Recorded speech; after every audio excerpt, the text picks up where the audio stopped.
course, we remember the story of Jonah and how he disobeyed God and went and was thrown overboard on his way, running away from God's call, and swallowed by a big fish, and there he died and then was spit up on the shore, and God revived him, brought him back to life so that he could go back and do his bidding. And we hear about his ministry when he finally did get to Nineveh, and how he was barely gone one day crying out, 40 days more, Nineveh shall be destroyed. And everyone from the king all the way down to the peasants, they all repented. They all turned their lives over to the Lord. Now this is a story, of course, where God allowed this to be written so that we could see. Do you see, even these pagan nations who didn't know the Lord, they turned.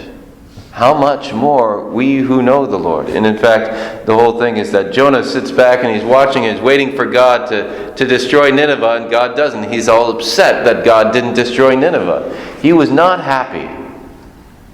Not happy at all.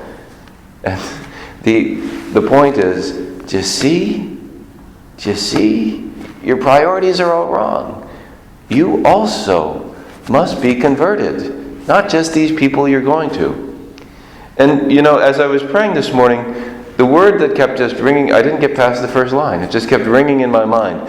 The word of the Lord came to Jonah a second time.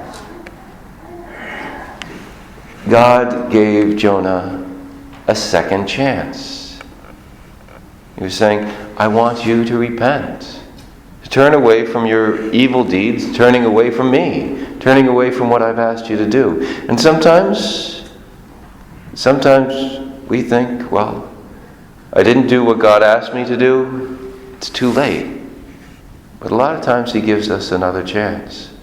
But He's asking us, repent. Turn away from your sin. Turn back to me. Turn back to me.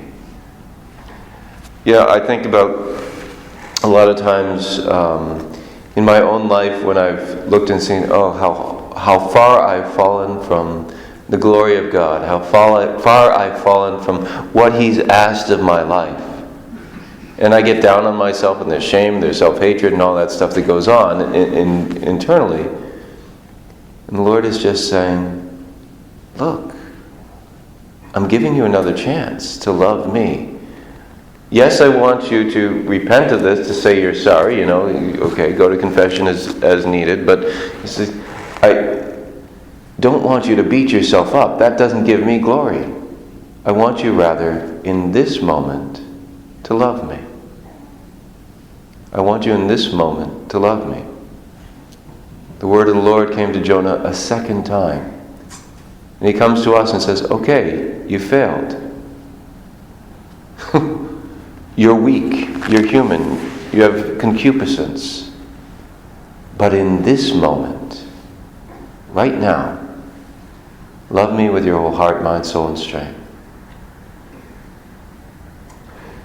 May we take this opportunity and turn back to the Lord with all our heart. May we not beat ourselves up when we fail, but rather turn our hearts back to the Lord and love Him in this moment, obey Him in this moment.